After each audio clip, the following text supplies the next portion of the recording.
Welcome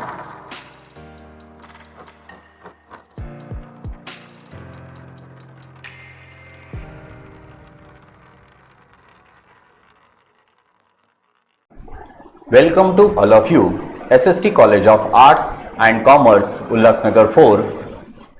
This is a SST Udupedia.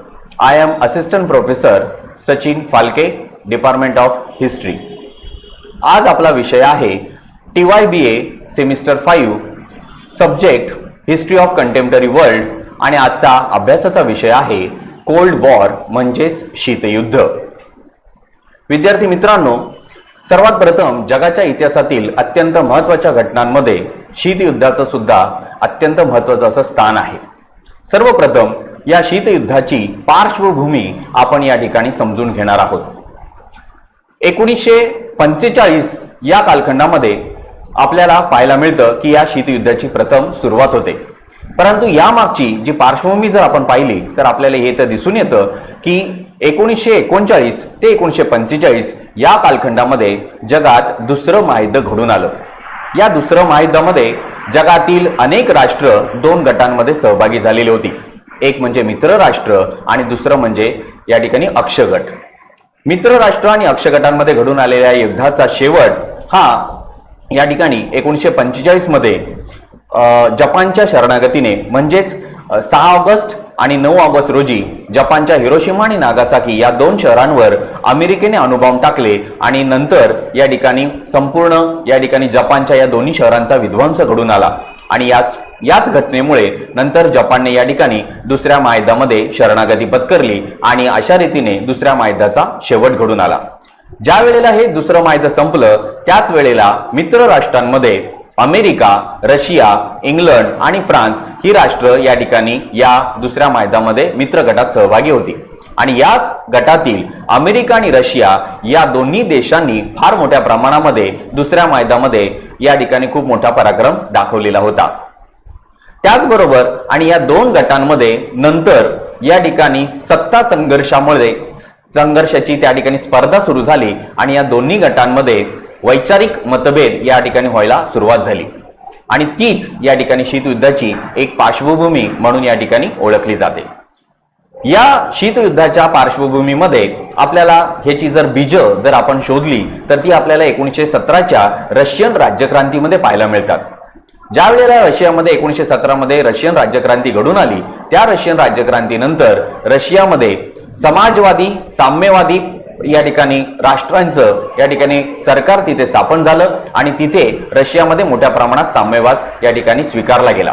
हाच साम्यवाद रशियाने दुसऱ्या महायुद्धाच्या नंतर या ठिकाणी अनेक युरोपीय राष्ट्रांमध्ये पसरवण्यास सुरुवात केली. यामागे या ठिकाणी रशियाला साम्यवादी राष्ट्रांच्या माध्यमातून या ठिकाणी आपली सत्ता त्या ठिकाणी प्रबळ बनवायची होती.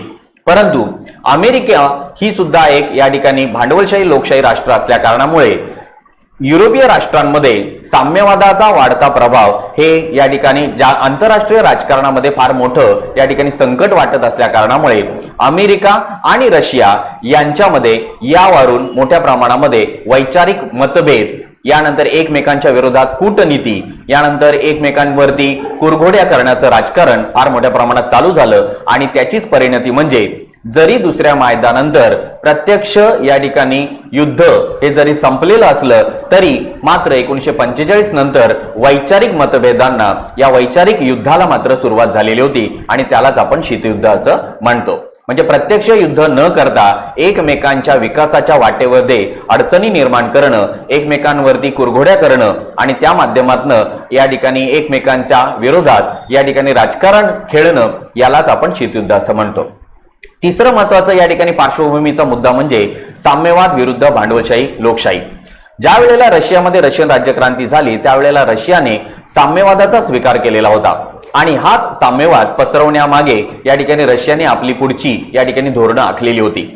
आणि म्हणून युरोपीय राष्ट्रांमध्ये ज्या वेळेला पोलंड, त्यानंतर हंगेरी, झेकोस्लोवाकिया या राष्ट्रांमध्ये मोठ्या प्रमाणात हा या ठिकाणी साम्यवाद पसरवण्यास रशियाने सुरुवात केल्यानंतर त्या विरोधात या ठिकाणी लोकशाही भांडवलशाही राष्ट्रांना हे एक मोठं संकट वाटत होतं आणि या साम्यवादाच्या विरोधात या ठिकाणी आपण आक्रमक धोरण अवलंबलं पाहिजे किंवा याचा आपण विरोध केला पाहिजे, या दृष्टिकोनातून लोकशाही भांडवलशाही राष्ट्रांनी या ठिकाणी रशियाच्या साम्यवादाला काय केलेला आहे, विरोध केलेला आहे. आणि याच्यातूनच साम्यवाद विरुद्ध भांडवलशाही लोकशाही राष्ट्र असा हा संघर्ष या ठिकाणी आपल्याला शीतयुद्धाच्या माध्यमातून पाहायला मिळतो. यानंतर तिसरं, चौथं आणि सर्वात महत्वाचं या ठिकाणी पार्श्वभूमीमधला मुद्दा या ठिकाणी सांगावासा वाटतो तो म्हणजे दुसरं महायुद्ध संपल्यानंतर जगातले अनेक देश आर्थिक दृष्ट्या अत्यंत डबघाईला आलेले होते. अनेक देशांची अर्थव्यवस्था विस्कटलेली होती. त्यामध्येच इंग्लंड आणि फ्रान्सनं हा सुद्धा जागतिक राजकारणामध्ये अर्थव्यवस्थेच्या बाबतीमध्ये डबघाईला आलेली ही देश राष्ट्र होती. आणि याचा फायदा या ठिकाणी अमेरिका आणि रशिया या दोन्ही राष्ट्रांना झाला. आणि म्हणून जागतिक महासत्ते बनण्यासाठी या दोन्ही देशांमध्ये फार मोठ्या प्रमाणात स्पर्धा सुरू झाली. अमेरिका हे या ठिकाणी भांडवलशाही लोकशाही राष्ट्र असल्या कारणामुळे आर्थिक दृष्ट्या सुबत्ता, मोठ्या प्रमाणामध्ये उत्पादनाची साधनं आणि लष्करी सामर्थ्य असल्या कारणामुळे ती महासत्ता बनू पाहत होती. परंतु त्याचबरोबरच रशियामध्ये सुद्धा साम्यवाद असल्या कारणामुळे रशियाचं सुद्धा लष्कर आणि सामर्थ्य फार मोठ्या प्रमाणात असल्या कारणामुळे रशिया सुद्धा महासत्तेच्या स्पर्धेमध्ये आघाडीवर होता. आणि या दोन देशांना जागतिक महासत्ता बनण्यासाठी या दोन्ही देशांमध्ये वैचारिक मतभेद, वैचारिक या ठिकाणी संघर्ष पाहायला आपल्याला मिळतो. आणि त्याचीच परिणती म्हणजे इथे शीतयुद्ध आपल्याला घडलेलं दिसून येतं. हे शीतयुद्ध इसवी सन 1945 ते इसवी सन 1989 पर्यंत चाललेलं आपल्याला पाहायला मिळतं. अशा या शीतयुद्धाचा सर्वप्रथम अर्थ आणि व्याख्या आता आपण समजून घेऊया. शीतयुद्ध हा शब्दप्रयोग प्रथमतः अमेरिकन मुत्सद्दी बर्नार्ड बरूच यांनी जागतिक तणावपूर्ण परिस्थितीच्या संदर्भात त्या ठिकाणी वापरलेला आहे. म्हणजे सगळ्यात प्रथम या शीतयुद्ध या शब्दाचा शब्दप्रयोग बर्नार्ड बरूच यांनी या ठिकाणी केलेला आपल्याला दिसतो. आणि त्यामागची परिस्थिती म्हणजे जागतिक तणावपूर्ण परिस्थिती जगामध्ये या ठिकाणी पाहायला या ठिकाणी मिळते. यानंतर दुसरा महत्वाचा अर्थ या ठिकाणी पाहायला मिळतो तो म्हणजे 1947च्या वसंत ऋतूत सोव्हिएत रशिया आणि इतर पाश्चिमात्य राष्ट्र ही मुक्त जग यांचे संबंध कसे आहेत या प्रश्नाला उत्तर देताना प्राध्यापक वॉल्टर लिपमन यांनी स्पष्ट केलं की या दोन राष्ट्रांमध्ये शीतयुद्ध चालू आहे असं मी समजतो. अशा या शीतयुद्धाचा अर्थ आणि व्याख्यांमध्ये S.N. धर यांचं सुद्धा मत या ठिकाणी आपण जाणून घेणं महत्वाचं आहे. त्यांच्या मते दुसऱ्या महायुद्धानंतर अमेरिका आणि रशिया एकमेकांच्या विरुद्ध उभे राहिले आणि तिसऱ्या महायुद्धाला सज्ज होण्याची भाषा सुरू झाली. यालाच या ठिकाणी शीतयुद्ध असं म्हणता येईल. यानंतर प्राध्यापक यंग एम किम यांनी सुद्धा शीतयुद्धाचं स्पष्टीकरण करताना म्हटलेलं आहे की शीतयुद्ध या संज्ञेची नक्की व्याख्या करता येत नसली तरी मुक्त अर्थव्यवस्थेचं जग म्हणजेच भांडवलशाही लोकशाही राष्ट्र व साम्यवादी जग म्हणजे समाजवादी साम्यवादी राष्ट्र, पर्यायाने अमेरिका आणि सोव्हिएत रशिया यांच्यातील हा ताणतणाव आणि त्यामधील असणारा संघर्ष म्हणजेच शीतयुद्ध होय. अशा या शीतयुद्धाची शेवटची आणि अत्यंत महत्वाची व्याख्या आपण या ठिकाणी पाहणार आहोत. एनसायक्लोपीडिया ब्रिटानिकामध्ये शीतयुद्धाची व्याख्या अशा पद्धतीने या ठिकाणी सांगितलेली आहे.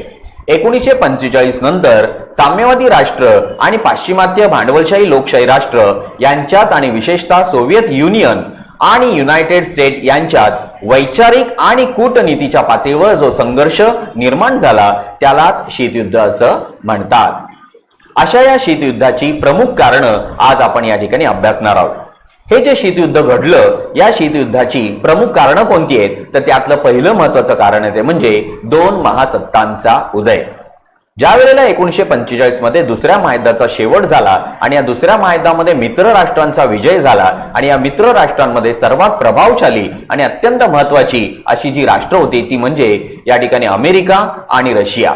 या दोन्ही देशांना या ठिकाणी महासत्ता बनण्यासाठी ही दोन देश आतुर होते आणि या दोन देशांमध्ये फार मोठ्या प्रमाणात वैचारिक संघर्ष घडून आला आणि तीच सगळ्यात महत्वाचं शीतयुद्धाचं कारण म्हणून ओळखलं जातं.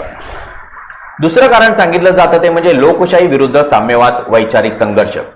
ज्या वेळेला 1917 मध्ये रशियन राज्यक्रांती झाली या रशियन राज्यक्रांतीपासूनच आपल्याला या साम्यवादी या ठिकाणी रशियाची या ठिकाणी आपल्याला निर्मिती झालेली पाहायला मिळते. रशियाने ज्यावेळेला साम्यवाद स्वीकारला आणि या साम्यवादातून कामगारांच्या हिताच्या दृष्टिकोनातून सर्व या ठिकाणी निर्णय घेतले गेले आणि साम्यवाद या ठिकाणी रुजला। असा हा साम्यवाद संपूर्ण जगातल्या राष्ट्रांमध्ये सुद्धा या ठिकाणी पसरवण्याचा आणि त्याचा प्रचार करण्याचं कार्य रशियानं चालू केलं।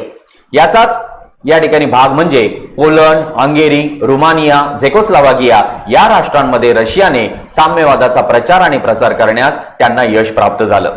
परंतु युरोपीय राष्ट्रांमध्ये वाढत चाललेला हा जो काही या ठिकाणी साम्यवादाचा प्रसार आहे, हा एक प्रकारचा आंतरराष्ट्रीय धोका आहे असं भांडवलशाही या लोकशाही राष्ट्रांना वाटत होतं आणि त्यातूनच अमेरिकेने या भांडवलशाही लोकशाही राष्ट्रांच्या रक्षणार्थ साम्यवादाला काय केलेला आहे, विरोध केलेला आहे आणि त्यातूनच रशिया आणि अमेरिका यांच्यात वैचारिक संघर्ष झालेला आपल्याला दिसून येतो।